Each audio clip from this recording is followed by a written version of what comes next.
क्योंकि आज किलो कल सुबह जान दे तब देखी जाई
परिषद कथा कौन छोड़ी हमने तुम्हारा मन ने घर है जल्दी पहुंच जा तू है बैठे तो जाओ जी लगते कथा कब खत्म हो तब घरे जब भैंसियां थाड़ी हुई बताओ बताओ परिषद बताओ आज 7 बजे तक ना छोड़ेंगे तुम्हें देखे कैसे भैंसियां मिल जाए। कहने का मतलब है सुखदेव जी बता रहे हैं राजा परीक्षित कुम्हारी रो रही है कि लोग कहते हैं भगवान आते नहीं क्योंकि श्रद्धा से उनको बुलाते नहीं। देखो बहुत दिनों की बात बताएं तुम्हें कासगंज में कथा चल रही अशोक नगर में बहुत दिन हो गए तब नवरात्रि में कथा चल रही थी तो हमने सोची लाओ चामुंडा मैया के दर्शन करे आए तो वहां पे तुमने देखी हो वो ग्रिल लगा रखी है लान से घुसो सो एक बहन जी थाड़ी वहां पे मंदिर पे एक मूर्ति खंडित हो गई सो वो छोटी सी मूर्ति पीपरा की कुल्हाड़े में धद्दई वहां के जो भी मेहनत लोग हैं अब उनने कहा वो शुरू करता हो अरे मैया तू ऊपर हम नीचे खड़ी अब बिने और तो कोई गीत याद ही ना है सोई उनने कहा वो शुरू करता हो मैया तू ऊपर हम नीचे खड़ी रे रे रे रे गाने लगी एक बहन जी पीछे खड़ी अब उनने कही अब हम का गावे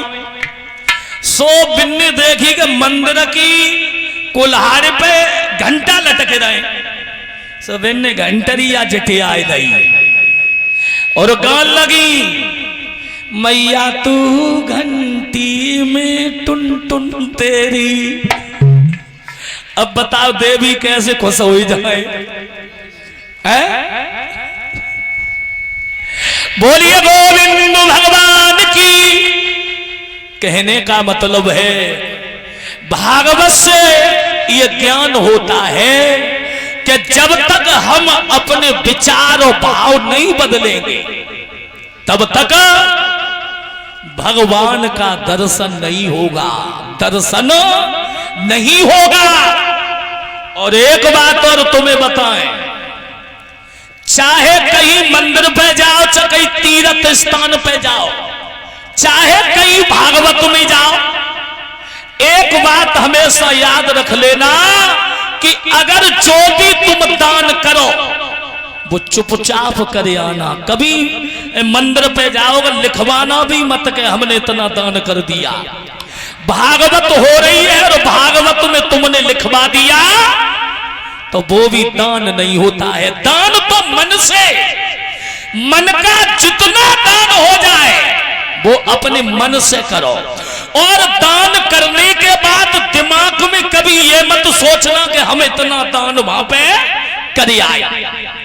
अरे दान दे तपे दानी ने हृदय में कष्ट जो माना है, और दान दे तपे कष्ट भाव तो वो दान नहीं जुर्माना है। दान करते समय अगर 5,000, 10,000, 11,000 जो भी कर दिया और तुमने ये कहा कि मैंने सबसे ज्यादा दान किया है, तो समझ लो सब बराबर हो गया। सबसे बड़ा गृहस्थ जीवन में सबसे बड़ा भोग और सबसे बड़ा यज्ञ एक और होता है। एक यज्ञ होता है, अगर कोई संत तुम्हारे दरवाजे आ जाए, अगर तुमने अपने आंगन में बिठा करके उसे प्रेम से भोजन करा दिया तो समझ लो इससे बड़ा दुनिया में कोई यज्ञ नहीं होता है। अगर भूखे को भोजन करा दिया और कोई भिखारी या संत के भेष में आता है और दक्षिणा मांगता है तो भूल के भी मत दो। उसकी समस्या पूछो, कपड़े नहीं है वस्त्र पहनाओ, कमंडल नहीं कमंडल दे दो, सोटा नहीं सोटा दे दो मंगा के। याद रखना, देखो एक राजा था, राजा, और वो राजा हर साल यज्ञ करता था, हर साल, और ऐसा यज्ञ करता था कि उसे अपने ऊपर घमंड हो गया कि मैं तो बहुत बड़ा दानी हूं, मैं तो हर साल यज्ञ करता हूं, अरे मेरे कितना दानी कोई नहीं है, बहुत यज्ञ करता हूं। एक दिन परीक्षित वो घर से गंगा स्नान करने गए, कछला, और जब गंगा स्नान करने के लिए गए तो थोड़े से पकवान पत्नी ने बना दिए, और वो पकवान लेकर के जब कछला घाट पे पहुंचे, स्नान किया, और स्नान करने के बाद जब भोजन करने को बैठे तो सबसे पहले, भोजन करने से पहले एक कुत्ता पास में आ गया, और वो कुत्ता 4 दिन से भूखा था। राजा ने देखा कि कुत्ता आया, सारा भोजन उठाया कुत्ता को दे दिया, और देने के बाद चलाया। धीरे धीरे समय बीता, और जब अंत में संसार छोड़ करके परमात्मा के दरबार के लिए चले, परमात्मा के दरबार के लिए चले, तो धर्मराज खड़े और यमराज नरक की तरफ खींच रहे हैं। राजा कहने लगा है मैंने तो यज्ञ किया है, मैंने तो हर साल यज्ञ किया कि मेरे मालिक के दरबार में सबका लेखा देखा। उस परमात्मा के दरबार में हर हाजिरी लगाई जा रही है। हाजिरी, अगर बच्चा स्कूल में जाता है तो उस दिन का प्रेजेंट होता है, और जिस दिन नहीं जाता उस दिन का एब्सेंट होता है। हाजिरी 100 यज्ञ किए, मगर रजिस्टर में कोई यज्ञ लिखा नहीं है। केवल यज्ञ लिखा है तो केवल एक ही यज्ञ लिखा था, जो कछला घाट पे गंगा पे उसने भूखे कुत्ता को भोजन कराया था। अब भगवान के धर्मराज यमराज बोले, एक तो तुमने यज्ञ किया है, 100 पाप किए हैं, अब ये बताओ कि पहले स्वर्ग में जाओगे या नरक में। अब राजा भी चतुर था, माने कि नरक के बाद भोगने को स्वर्ग मिलेगा तो पहले स्वर्ग में जाओ। अगर परमात्मा के स्वर्ग प्राप्त करना है तो संसार में आए हो तो ऐसा काम कर जाओ कि मरने के बाद लोग बरसों याद करें। ये नहीं है ये गाड़ी बंगला कोठी मकान कुछ साथ जाने वाला नहीं है, कुछ भी अगर जाएगा तो केवल भगवान का नाम जाएगा। इसलिए अरे नैया डूबेगी अनाड़ी तेरी भजन में।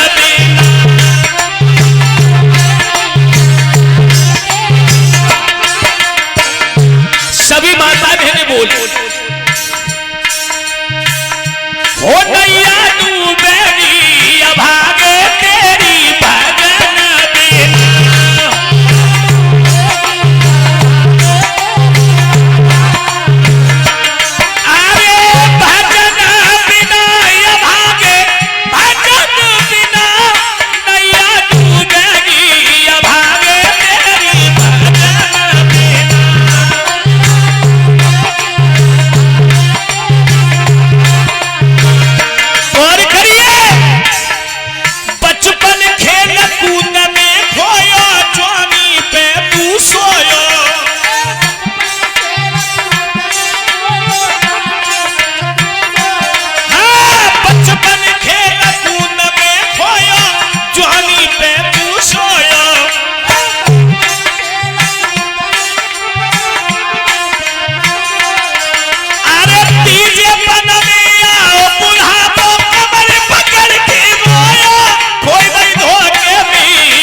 भगवान की तो कहने का मतलब है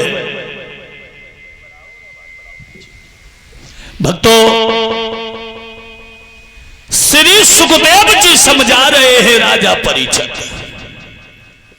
तो एक घड़ी आदि घड़ी और आदि में पुण्यादि जब समय मिल जाए तब हमें भगवान का भजन करना चाहिए। और भागवत में तो ये लिखा है कि 10 साल के हो जाओ तो मां की अंगुली पकड़ना छोड़ दो। 10 साल के हो जाओ तो मां की अंगुली पकड़ना छोड़ दो।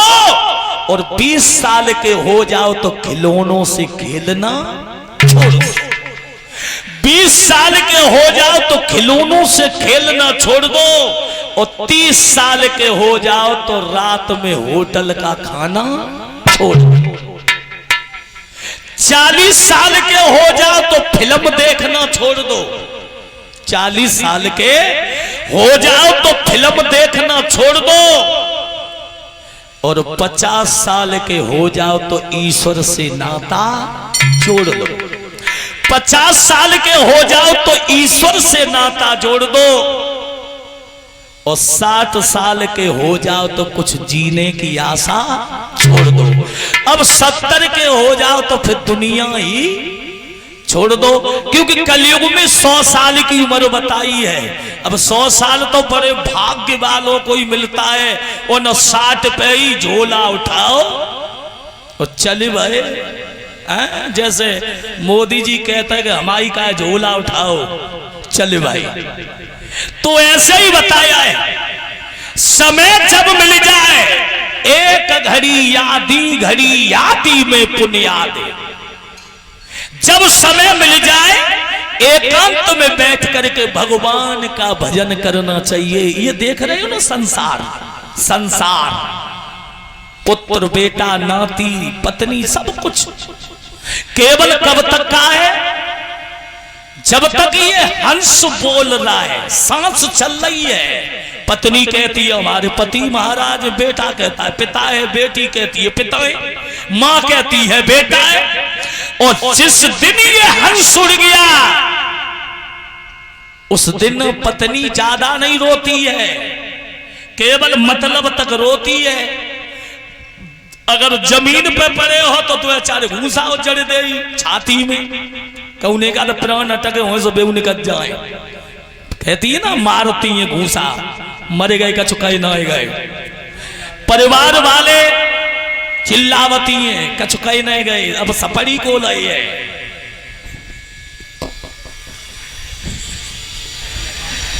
बेटा शमशान में जाके आग लगा देता है। कुछ दिन बीतने के बाद दावत उड़ती है दरवाजे पे, लोग कहते हैं, कोई कहता है मिर्च कम है, कोई कहता है सब्जी बढ़िया ना है। खाने वालों ने ऐसी खुशी बनाई क्या कहें कहा न जाई। अरे जीवन के दिन की डोरी भजले हरि को याद कर ले, ये माया काऊ के संग नहीं जाए। कहने का मतलब है कभी शरीर का घमंड मत करना, कभी शरीर का भी घमंड मत करना। घर में बेटी होती है, बेटी घर में बेटा है, बेटी है। लली की शादी हो गई तो घर वाले चिल्लाते बेटी तो पराया धन है, बेटी पराई अमानत है, और बेटा भी तुम्हारा नहीं है। कहते हैं ना लड़का को ब्याह होगा, बहू आई गई घर में, अरे बहू का आई है, अब तो मुझे ही नहीं जानता अम्मा कौन सी है। कहते ना जब से बहू आई, लड़की अगर दामाद की अमानत है तो लड़का भी हमारा नहीं है, बेटा भी केवल हमारे पास में, लड़का भी बहू की अमानत है। और कभी शरीर का भी घमंड मत करना, ये शरीर भी हमारा नहीं है, ये शरीर भी केवल शमशान की अमानत है, शरीर शमशान की अमानत है। और ये हंस बोल रहा, ये हंस भी हमारा नहीं है, ये हंस जो है ये परमात्मा की अमानत है।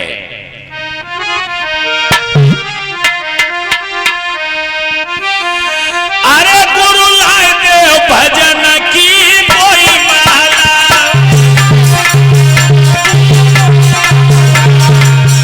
कौन सी माला? जो 12